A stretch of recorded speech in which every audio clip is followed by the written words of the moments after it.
전능하사 천지를 만드신 하나님 아버지를 내가 믿사오며 그 외아들 우리 주 예수 그리스도를 믿사오니 이는 성령으로 잉태하사 동정녀 마리아에게 나시고 본디오 빌라도에게 고난을 받으사 십자가에 못 박혀 죽으시고 장사한 지 사흘 만에 죽은 자 가운데서 다시 살아나시며 하늘에 오르사 전능하신 하나님 우편에 앉아 계시다가 천리로서 산자와 죽은 자를 심판하러 오시리라. 성령을 믿사오며 거룩한 공예와 성도가 서로 교통하는 것과 죄를 사하여 주시는 것과 몸이 다시 사는 것과 영원히 사는 것을 믿사옵나이다.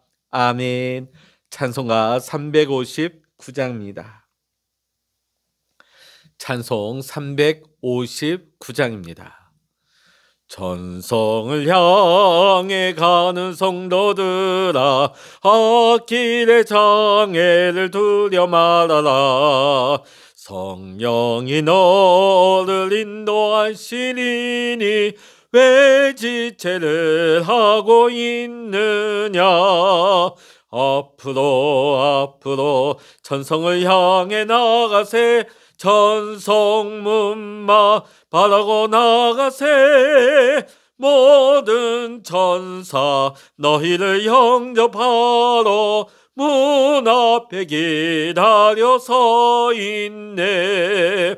너 가는 길을 누가 비웃거든 확실한 증거를 보여주어라.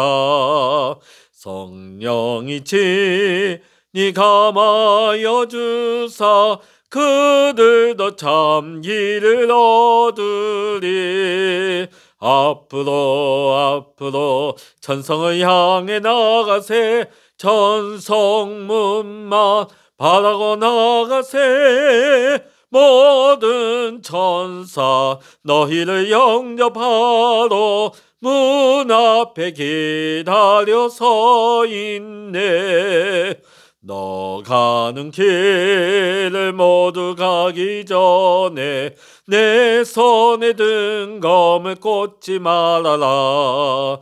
저마귀 흉에 모두 깨뜨리고 끝까지 잘 싸워 이겨라. 앞으로 전성을 향해 나가세. 전성문만 바라고 나가세. 모든 천사 너희를 영접하러 문 앞에 기다려 서 있네. 아멘. 이 시간 누리게 주시는 하나님의 말씀, 구약 성서 다니엘 1장 1절로부터 21절까지가 되겠습니다. 다니엘 1장 1절로부터 21절까지 우리 같이 읽겠습니다. 유다왕 여호야김이 다스린 지 3년이 되는 해에 바벨론 왕 느부갓네살이 예루살렘에 이르러 성을 에워쌌더니 주께서 유다왕 여호야김과 하나님의 정그릇 얼마를 그의 손에 넘기심에 그가 그것을 가지고 신할 땅 자기 신들의 신전에 가져다가 그 신들의 보물 창고에 두었더라. 왕이 환관장 아스부나스에게 말하여 이스라엘 자손 중에서 왕족과 귀족 몇 사람 곧 흠이 없고 용모가 아름다우며 모든 지혜를 통찰하며 지식에 통달하며 학문에 익숙하여 왕궁에 설만한 소년을 데려오게 하였고 그들에게 갈대아 사람의 학문과 언어를 가르치게 하였고 또 왕이 지정하여 그들에게 왕의 음식과 그가 마시는 포도주에서 날마다 쓸 것을 주어 3년을 기르게 하였으니 그 후에 그들은 왕 앞에 서게 될 것이더라.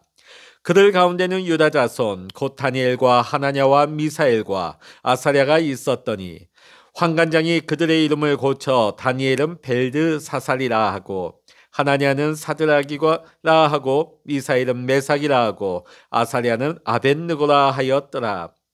다니엘은 뜻을 정하여 왕의 음식과 그가 마시는 포도주로 자기를 더럽히지 아니하리라 하고 자기를 더럽히지 아니하도록 환관장에게 구하니 하나님이 다니엘로 하여금 환관장에게 은혜와 국류를 얻게 하신지라. 환관장이 다니엘에게 이르되 내가 내 주 왕을 두려워하노라. 그가 너희 먹을 것과 너희 마실 것을 지정하셨거늘 너희의 얼굴이 초췌하여 같은 또래의 소년들만 못한 것을 그가 보게 할 것이 무엇이냐. 그렇게 되면 너희 때문에 내 머리가 왕 앞에서 위태롭게 되리라 하리라. 환관장이 다니엘과 하나냐와 미사엘과 아사랴를 감독하게 한 자에게 다니엘이 말하되 청하오니 당신의 종들을 열흘 동안 시험하여 채식을 주어 먹게 하고 물을 주어 마시게 한 후에 당신 앞에서 우리의 얼굴과 왕의 음식을 먹는 소년들의 얼굴을 비교하여 보아서 당신이 보는 대로 종들에게 행하소서 하매 그가 그들의 말을 따라 열흘 동안 시험하더니 열흘 후에 그들의 얼굴이 더욱 아름답고 살이 더욱 윤택하여 왕의 음식을 먹는 다른 소년들보다 더 좋아 보인지라. 그리하여 감독하는 자가 그들에게 지정된 음식과 마실 포도주를 제하고 채식을 주니라.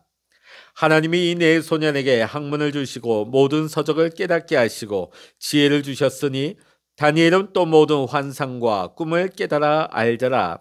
왕이 말한 대로 그들을 불러들일 기한이 찼으므로 환관장이 그들을 느부갓네살 앞으로 데리고 가니 왕이 그들과 말하여 보매 무리 중에 다니엘과 하나냐와 미사엘과 아사랴와 같은 자가 없으므로 그들을 왕 앞에 서게 하고 왕이 그들에게 모든 일을 묻는 중에 그 지혜와 총명이 온 나라 박수와 술객보다 10배다 나은 줄을 아니라. 다니엘은 고레스 왕 원년까지 있으니라. 아멘. 할렐루야. 오늘부터 우리는 다니엘서 말씀을 가지고 함께 은혜를 나누게 되었습니다. 오늘 이 시간에도 하나님의 말씀 앞에 함께 서 있는 우리 모든 믿음의 성도님들에게 하나님의 크신 은혜와 평강의 축복이 함께 하시기를 주의 이름으로 간절히 축원합니다. 다니엘은 조국이 바벨론에게 멸망을 당하고 바벨론에 붙잡혀온 포로 중에 젊은이였습니다. 조국을 잃어버리고 예배드릴 성정도 없이 하나님을 모르는 이방인의 땅 바벨론, 그 언어가 다르고 문화가 다른 바벨론에서도 다니엘은 성공적인 그리스도인으로서의 삶을 살았습니다. 다니엘이 처한 이 현실, 이방인의 땅에 포로로 잡혀와 있는 이 상황은 오늘날 우리 그리스도인들이 세속 사회의 한복판에서 살아가는 삶으로 이해할 수가 있겠습니다. 우리 주변을 보면 열의 9명은 하나님을 믿지 않는 사람들이 우리 주변의 대부분입니다. 직장에서 이웃들 가운데 또 지역 가운데서 또 믿지 않는 직장의 상사 밑에서 그리스도인들이 하나님의 말씀대로 산다는 것이 얼마나 쉽지 않은 일인지를 우리는 잘 알고 있습니다. 그러한 우리의 모습 속에서 다니엘의 이야기는 오늘 우리에게 좋은 모범이 되어지는 것입니다. 다니엘이 포로로 잡혀간 것은 주전 605년 전이었습니다.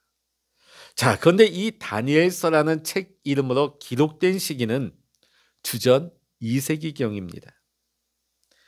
이 주전 2세기가 어떤 시기냐면 헬라의 안티오커스 4세가 포갑적으로 이스라엘을 식민 통치 아래 두고 있을 때였습니다. 이 독재자 안티오커스의 살벌한 식민 통치 가운데서 많은 종교적인 탄압과 고통을 이스라엘은 겪고 있었습니다. 이러한 극심한 박해를 이겨내기 위해서 400년 전의 역사를 기록하고 있는 것입니다. 바벨론에 잡혀갔었지만 끝까지 믿음으로 고난을 이겨내고 믿음으로 성공한 다니엘의 이야기를 모범으로 삼았던 것입니다. 오늘 이 다니엘서는 고난 중에 있는 오늘을 살아가는 우리 하나님의 자녀들을 위한 말씀이기도 합니다. 그들이 처한 절박한 삶의 자리에서 신앙을 포기하지 않고 믿음으로 고난을 견뎌내며 승리하는 이야기. 그들은 분명 현재의 고난이 언젠가는 끝날 줄을 믿고 있습니다. 그때까지 하나님의 말씀을 붙잡고 끝까지 하나님을 신뢰하며 살아가는 것입니다. 오늘 그 이야기가 다니엘서의 핵심적인 내용입니다. 오늘 우리가 함께 읽은 다니엘서 1장의 말씀은 전체 다니엘서의 서론에 해당되는 부분입니다. 포로 상황에서 어떤 자세를 갖고 살아야 하는가에 대한 말씀이 되는 것이죠. 2절의 말씀 같이 읽어보십니다. 주께서 유다왕 여호야긴과 하나님의 정기구 얼마를 그의 손에 붙이심에 그가 그것을 가지고 신할 땅 자기 신의 묘에 이르러 그 신의 보고에 두었더라. 포로로 잡혀와 있는 이 상황은 하나님께서 허락하신 환경입니다.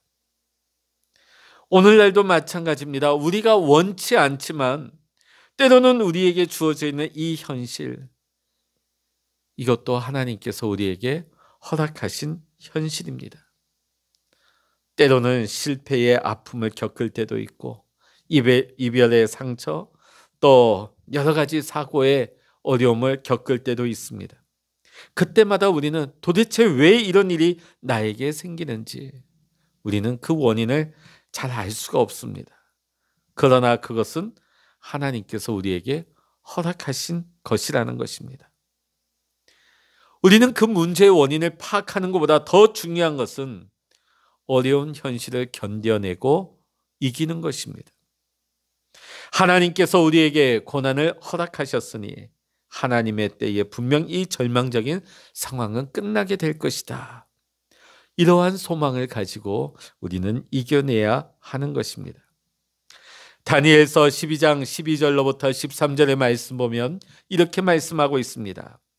기다려서 1335일까지 이르는 그 사람은 복이 있으리라. 너는 가서 마지막을 기다리라. 이 말씀의 내용이 뭡니까? 마지막까지 기다리는 자가 복이 있다는 말씀이죠. 마지막까지 기다리는 자는 반드시 하나님이 허락하시는 유업을 누리게 된다는 약속의 말씀입니다. 사랑하는 성도 여러분, 어떤 현실, 어떤 어려운 여건 가운데서도 끝까지 인내하시며 이겨내시기를 바랍니다. 우리가 기다린다고 해서 그저 운명만 탓하며 아무것도 안 하고 하늘만 쳐다보라는 얘기는 아닙니다. 그냥 단련만 넘기면서 시간만 기다리라는 얘기가 아닙니다. 오늘 다니엘처럼 하나님께서 허락하신 그 시간, 그 현실, 그 환경 속에서 하나님이 내게 허락하신 그 현실 가운데서 자신의 능력을 나타내며 하나님의 살아계심을, 하나님의 영광을 보여주며 나타내며 기다리라는 것이죠. 포로 상황, 또 오늘 우리에게는 이 세속 사회 가운데서 우리 그리스도인들은 어떻게 살아가야 하는 것일까요? 첫 번째는 적응해야 합니다. 적응해야 됩니다. 오늘 본문의 말씀 보면 다니엘과 세 친구는 바벨론의 학문과 방언을 배웠습니다. 뿐만이 아닙니다. 느부갓네살 왕은 다니엘과 세 친구의 이름을 바벨론식으로 바꿔버립니다. 다니엘은 벨드사살로, 하냐냐는 사드락으로, 미사일은 메삭으로, 또 아사랴는 아벳느고로 이름이 바뀌었죠. 우리가 쉽게 이해되어지는 것이 우리가 일제시대 때 창씨 개명한 것처럼 동일한 것입니다. 자, 다니엘과 세 친구는 그 이방인 적국 그 사회 한복판에서 그 나라의 언어와 문화를 익혔습니다. 그 나라의 학문을 배웠습니다. 또 그들의 이름을 바꾸라는 왕의 강요를 거부하지 않았습니다. 그러나 분명한 것은 비록 그들이 그 환경의 학문을 배우고 그들의 언어를 배우고 그들의 이름이 바뀌었어도 그들의 마음 중심, 신앙은 절대 바꾸지 않으리라는 그 다짐은 변함이 없었던 것입니다.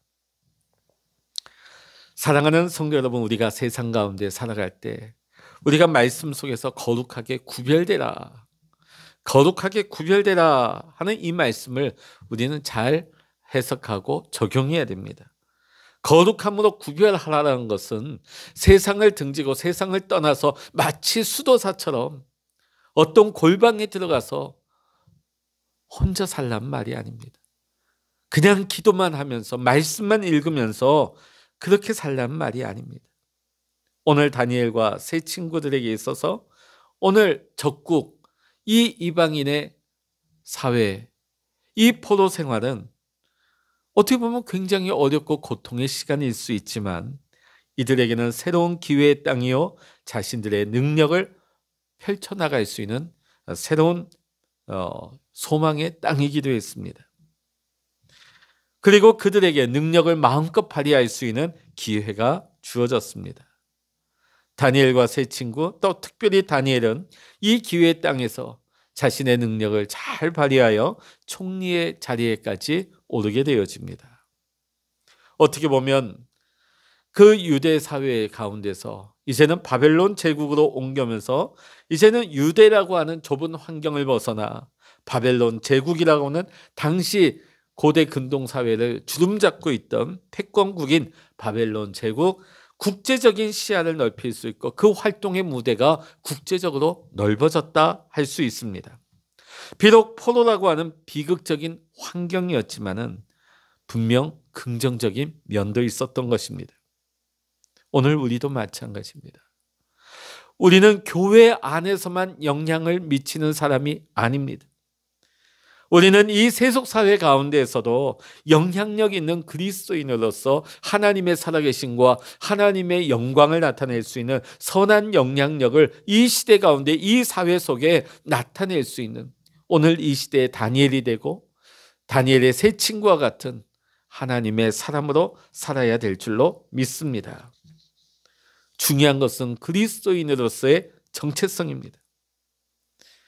그리스도의 정체성을 가지고 이 시대를, 이 사회를 변화시켜 나갈 수 있는 리더가 되어야 하는 것이죠. 그러나 우리가 여기서 분명히 해야 될 것은 우리가 세속 사회와 세속 문화 가운데 들어간다고 해서 세속의 문화를 무분별하게 무조건 수용해서는 안 된다고 하는 것이죠. 분명히 한계가 있고 신앙인으로서 넘지 않아야 할 마지노선이 있습니다. 세상과 구별되는 부분이 있어야 한다는 것입니다. 그래서 세속 사회 가운데서 그리스도인으로서의 삶의 방식 두 번째는 구별되라는 것입니다. 첫 번째는 그 사회 문화 가운데 우리가 적응하면서 사회의 일원이 되어야 함과 동시에 우리는 그 속에서 구별된 삶을 살아갈 수 있어야 하는 것입니다. 세상에 적응을 한다고 해서 무분별하게 세속의 문화를 다 받아들여서는 안 되는 것이죠. 세속 사회에 살아간다 할지라도 분명한 기준이 있어야 합니다. 그것은 바로 하나님의 말씀입니다. 하나님의 말씀은 우리가 이 세상 가운데 살아갈 때에 넘어서는 안 되는 마지막 신앙의 마지노선과 같다 하겠습니다. 5절의 말씀 보면 다니엘은 뜻을 정하고 왕의 진미와 그의 마시는 포도주로 자기를 더럽히지 않겠다고 그 마음에 결심을 하게 되어집니다. 왜 그랬을까요? 느부갓네살은 포로 중에 재주 있고 실력 있는 왕족과 귀족들 출신 중에 거기서 잘 먹이고 또 최고의 학문을 가르쳐서 실력 있는 인재를 키워내기를 원했습니다. 그래서 거기에서 선별해서 일꾼을 등용한 것이죠. 자, 다니엘과 세 친구는 다른 것은 다 수용할 수 있었어요. 왕의 그 일꾼을 후보로서 선발되는 것과 또 왕궁 안에서 훈련 받는 것까지도 다 수용할 수 있어요. 그러나 안 되는 것이 분명히 있었습니다. 그것은 왕이 내려준 음식과 포도주는 도저히 먹을 수 없다. 이것을 환관장에게 분명하게 밝히고 양해를 구합니다. 왜냐하면 당시 이방 사회에서 이 포도주와 고기는 우상의 제단 위에 바쳐진 제물이 그대로 내려오는 것이죠. 어떻게 생각하시면 되냐? 우리 옛날에 보면 제사 음식을 바치고 제사 음식을 차린 다음에 그거 다 내리고 와서 먹고 나누지 않습니까? 그런 원리예요. 이것이 다 우상제단에 올라간 음식 재료라는 것을 오늘 다니엘과 세 친구는 알고 있습니다. 그것으로 우리를 더럽힐 수 없다고 다니엘과 세 친구는 마음에 결심을 한 것이죠. 그래서 다니엘과 세 친구는 우상에게 바쳐진 더러운 제물을 먹지 않겠다고 그 뜻을 정하고 분명하게 자신의 뜻을 환관장에게 밝히고 있습니다. 비록 몸은 이방 땅 바벨론에 와 있지만 그들의 마음은 오직 하나님께만 향해져 있었던 것입니다. 바벨론의 문화와 바벨론의 언어를 익히고 그들의 이름을 얻었지만은 결코 하나님 외에 다른 신은, 다른 우상은 섬길 수 없다는 것이 그들의 신앙의 마지노선이었습니다. 이와 같이 우리 그리스도인들도 우리가 세상 가운데서 세상 문화를 익히면서 살아가지만은 결코 하나님의 말씀에 어긋나는 것은 우리가 결코 받아들여서는 안 되는 것입니다. 그 기준은 하나님의 말씀입니다. 하나님의 말씀을 기준으로 하여서 구별된 삶을 우리는 살아야 하는 것입니다. 1927년 프로펠러 비행기로 대서양 횡단에 최초로 성공한 미국 사람 린드버그 대위가 있었습니다. 33시간 39분 동안 졸음을 이기고 대서양 횡단에 성공한 것입니다. 그는 일약 대스타, 세계적인 영웅이 되었습니다. 이때 담배 회사 사장이 아이디어가 떠올랐어요. 전 세계가 주목하고 있는 이 영웅 린드버그를 담배 광고 모델로 쓰면 좋겠다. 그래서 린드버그에게 이 회사에서 제안을 합니다. 담배 한 개비를 들고 손에 끼워도 좋고 입에 한 번만 물고 사진 한 번만 찍으면 $50,000를 드리겠습니다. 딴 거 요구하지도 않았어요. 담배 개비를 손에 들든지 입에 한 번만 물고 있는 장면을 사진으로 한 번만 찍어주면 $50,000를 드리겠습니다. 당시에 이 $50,000라는 금액은 엄청난 액수였습니다. 지금부터 80여 년 전에 미국 그리스도인들은 철저하게 술과 담배를 금했습니다. 담배 회사 사장이 엄청난 제안을 했지만 기독교인이었던 린드버그는 이렇게 거절을 합니다. 사장님, 저는 세례 교인입니다. 이 말이 그 다음날 신문에 대서특필되었습니다. 이 말을 듣고 이 뉴스를 본 경건한 기독교인들이 얼마나 감동을 받았던지 다 성금을 모아서 이 린드버그에게 격려금을 주었는데 $50,000의 2배인 $100,000가 모금이 되었다고 합니다. 여러분, 뜻을 정하였다는 것이 무엇입니까? 원칙을 정했다는 뜻이지요. 바벨론 한복판에서 바벨론의 문화와 언어와 그들의 왕궁에서 훈련받고 있지만 그들 가운데서 살아가고 있지만 다니엘과 세 친구는 말씀에 근거한 분명한 삶의 원칙을 가지고 있었던 것입니다. 말씀 안에서 깨끗하게 살면 반드시 하나님이 쓰시는 것입니다. 깨끗한 그릇이 주인에게 쓰임받을 수 있는 것입니다. 오늘 다니엘은 말씀에 근거한 원칙으로 주님 앞에 귀하게 쓰임받았습니다. 오늘 저와 여러분도 비록 우리가 세속의 문화 가운데 세상 한가운데에서 살아가고 있지만 말씀이 우리의 삶의 원칙이 되어서 말씀에 근거한 삶을 살아갈 때에 주님이 기뻐하시고 주님이 축복하시는 귀한 삶을 살아갈 수 있는 우리 모두가 될 수 있기를 원합니다. 오늘 다니엘처럼 뜻을 정하고 믿음을 지키고 말씀에 순종하는 자들에게 하나님이 주시는 축복이 있습니다. 9절의 말씀 보니까 하나님이 다니엘로 환관장에게 은혜와 긍휼을 얻게 하셨다고 말씀하고 있습니다. 하나님께서 이방인 환관장이 다니엘에게 은혜와 긍휼을 베풀게 하셨습니다. 우상에게 바쳐진 음식과 포도주를 먹지 않아도 된다고, 채식만 해도 된다고 허락을 하게 한 거죠. 사랑하는 성도 여러분, 우리가 세상 살면서 말씀대로 또 믿음의 원칙을 가지고 살게 되면 처음엔 힘들 수도 있습니다. 그러나 믿음의 원칙을 분명히 하고 사는 믿음의 성도들에게 하나님께서는 반드시 그 믿음의 길을 열어주시는 줄로 믿습니다. 다니엘과 세 친구는 채식을 하고서도 왕의 음식을 먹은 다른 사람들보다 더 아름답고 빛났습니다. 그리고 하나님의 뜻대로 사는 자는 하는 일이 더 잘되고 형통의 복을 받게 되는 것입니다. 20절의 말씀 보면 왕이 그들에게 모든 일을 묻는 중에 그 지혜와 총명이 온 나라 박수와 술객보다 10배다 나은 줄을 알았다고 말씀하고 있습니다. 하나님께서 지혜와 총명을 부어주신 것이죠. 왜? 어려운 여건 가운데서도, 세상 가운데서도 믿음을 굳건히 지키며 말씀을 따라 사는 사람들에게 오늘 하나님께서는 은혜를 베풀어 주십니다. 축복을 주십니다. 세상 모든 사람보다도 뛰어난 능력을 부어주시고 그 길을 열어주시는 하나님이십니다. 뿐만 아니라 다니엘이 하나님께도 은총을 입었을 뿐만 아니라 느부갓네살 왕과 많은 사람들에게도 은혜를 입는 축복을 누리게 되었습니다.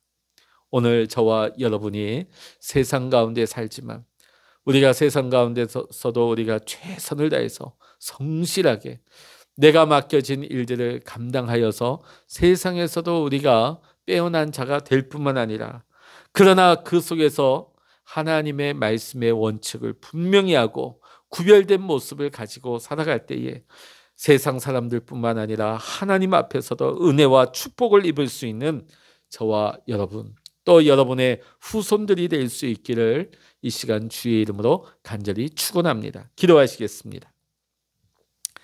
할렐루야. 하나님 아버지, 오늘부터 우리가 다니엘서를 통하여서 은혜를 나누게 되었습니다. 오늘 우리가 다니엘서를 보면서 우리가 이 세상 가운데에서도 그리스도인으로 우리가 어떤 모습으로 살아가야 될지를 우리는 다시 한번 묵상하게 되어집니다. 우리가 세상에서 구별된다는 것이 무엇입니까? 세상과 담을 쌓고 살아가는 것이 아니라 우리가 세상 가운데에서도 성실하게 하나님, 우리가 뒤처지지 않는 자가 되게 할 뿐만 아니라, 그러나 세상의 문화와 세상의 흐름 속에서도 우리가 하나님의 말씀이라고 하는 원칙을 분명히 하고 우리의 삶의 기준이 하나님의 말씀, 신앙의 원칙이 바로 세워져서 세상에 구별될 수 있는 믿음의 사람이 되게 하여 주셔서 하나님의 은혜와 축복을 누리게 하시고 이 세상 가운데에서도 하나님의 기뻐하심으로 말미암아 놀라운 은혜와 축복의 삶을 살아가게 하시고, 또 우리 이스라엘 자녀손들과 우리의 후세대들이 이러한 은혜와 축복, 다니엘과 세 친구와 같은 은혜와 축복으로 하나님 이 땅에서도 성공하게 하시고 하나님의 기쁨, 하나님의 축복을 누리는 우리 다음 세대가 될 수 있도록 인도하여 주시옵소서. 모든 감사와 영광을 우리 주님께 올려드리며 우리 주 예수 그리스도의 이름으로 간절히 기도하옵나이다. 아멘. 찬양하라 내 영혼아, 찬양하라 내 영혼아, 내 속에 있는 것들아 다 찬양하라.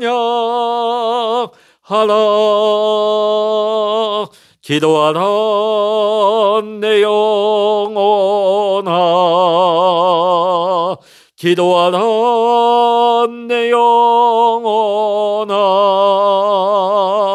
내 속에 있는 것들아 다 기도하라. 주여 일창을 합심하여 기도하십니다. 주여